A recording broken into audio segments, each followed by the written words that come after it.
दोस्तों, यदि आप मैट्रिक या इंटर पास किए हैं और मुख्यमंत्री के द्वारा प्रोत्साहन राशि 10,000 रुपया और 25,000 रुपया दिया जाता है, तो इसके लिए आप ऑनलाइन आवेदन करने के लिए इंतज़ार कर रहे थे। तो फाइनली ऑफिशियल नोटिस आ गया है।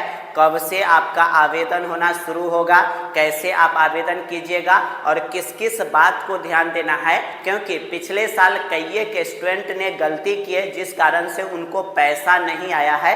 तो सबसे पहले तो आपको ध्यान देना है, आवेदन फॉर्म भरते समय आपको किस किस बात पर ध्यान देना है और साथ ही साथ क्या आप गलती करेंगे, किस कारण से पैसा आपका नहीं आएगा, सभी डिटेल्स में बातचीत करेंगे। साथ ही साथ ये भी बात करेंगे कि आपको इम्पोर्टेंट डॉक्यूमेंट, मतलब आपको डॉक्यूमेंट क्या क्या जरूरी पड़ेगा, आवेदन करते समय आपको बनवाना क्या क्या पड़ेगा, ये सभी डिटेल्स में बातचीत करेंगे। तो वीडियो को अंत तक देखिएगा। अगर आप मैट्रिक इंटर पास किए हैं और मुख्यमंत्री के द्वारा जो प्रोत्साहन राशि चलाई जा रही है 10,000 रुपया, मैट्रिक जो फर्स्ट डिवीजन से पास किए हैं उनको 10,000 रुपया मिलता है। ऑल कैटेगरी के स्टूडेंट के लिए, मतलब कि आप जनरल है, ओबीसी है, एससी है, एसटी है, ऑल कैंडिडेट को मिलता है, या बॉयज हो या गर्ल्स हो। अगर आप सेकेंड डिवीजन से मैट्रिक पास किए हैं, सेकेंड डिवीजन से, तो आपको 8,000 रुपया मिलेगा। किसको मिलेगा? केवल एससी एसटी को, बॉयज हो या गर्ल्स हो उनको 8,000 रुपया मिलेगा। साथ ही साथ अगर 12th पास किए हैं तो 25,000 रुपया मिलेगा। किनको मिलेगा 25,000? तो ओनली फॉर गर्ल्स के लिए है, मतलब केवल गर्ल्स को 25,000 रुपया मिलेगा इंटर पास किए होंगे। तो शर्त ये है कि अविवाहित लड़की होना चाहिए, मतलब कि अगर आपका मैरिज नहीं हुआ है, मतलब कि शादीशुदा नहीं है, उन्हीं को ये पैसा दिया जाएगा प्रोत्साहन के तौर पर। आई होप कि आप समझ पा रहे होंगे, ये आपको जानकारी ही होगा। अब बात कर लेते हैं कि इसमें आपको इम्पोर्टेंट डॉक्यूमेंट क्या लगेगा। डॉक्यूमेंट ज़रूरी है, आपको ये डॉक्यूमेंट होना ही चाहिए, नहीं तो अगर ये डॉक्यूमेंट नहीं अपलोड कीजिएगा तो आपको पैसा नहीं आ सकता है, फंस जाएगा, रिजेक्ट हो जाएगा। तो इस बात को ध्यान दीजिएगा।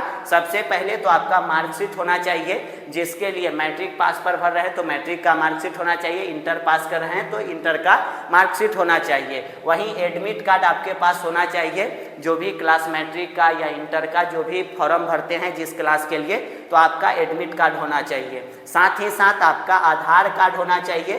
ध्यान रहे, आधार कार्ड और एडमिट कार्ड और मार्कशीट पर सभी डाटा सेम होना चाहिए। जैसे नाम का स्पेलिंग जो आपको मार्कशीट पर है वही आपको आधार कार्ड पर होना चाहिए, जन्म तिथि आपको मार्कशीट पर है वही आपको आधार कार्ड में भी होना चाहिए, मतलब डाटा मैच करना चाहिए सभी। साथ ही साथ आपका निवास प्रमाण पत्र होना चाहिए।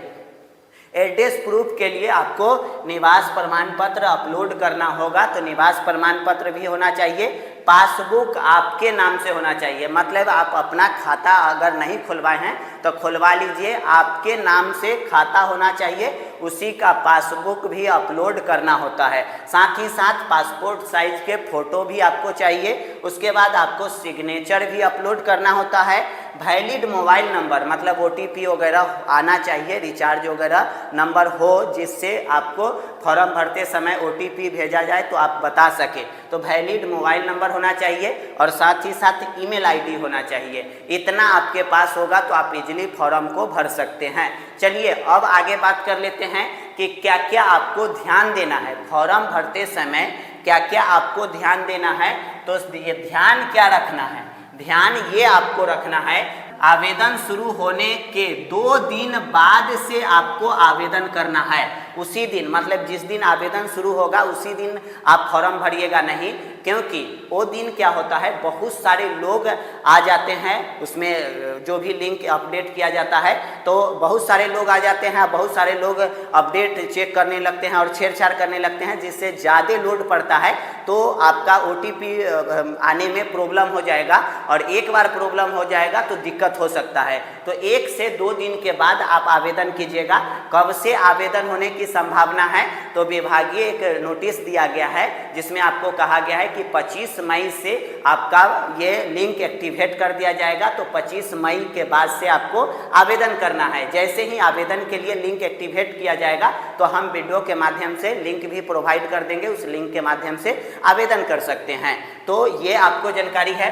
पहला बात कि आवेदन आपको जब शुरू होगा तो 2 दिन के बाद से करना शुरू कीजिएगा, नहीं तो दिक्कत हो सकता है। पहला दिन अगर कीजिएगा तो थोड़ा सा प्रॉब्लम होता है, नया नया सर्वर बनता है जिस कारण से आपको थोड़ा सा क्रैश होने की संभावना रहता है। OTP वेरिफिकेशन में थोड़ा सा प्रॉब्लम होता है, कई एक स्टूडेंट को पिछले साल ये प्रॉब्लम हुआ था, तो ये बात ध्यान रखिएगा। फॉर्म सबमिट करने से पहले, फॉर्म जब आप सबमिट करने जा रहे हैं तो उससे पहले आपको ध्यान देना है कि जो भी डाटा आप भरे हैं वो अच्छी तरह से चेक कर लीजिएगा कि कोई स्पेलिंग वगैरह मिस तो नहीं है। अगर थोड़ा सा भी मिस कीजिएगा तो आपका फॉर्म रिजेक्ट हो जाएगा, तो अच्छे से मिलान कर लीजिएगा सबमिट करने से पहले। आई होप कि आप समझ पा रहे होंगे।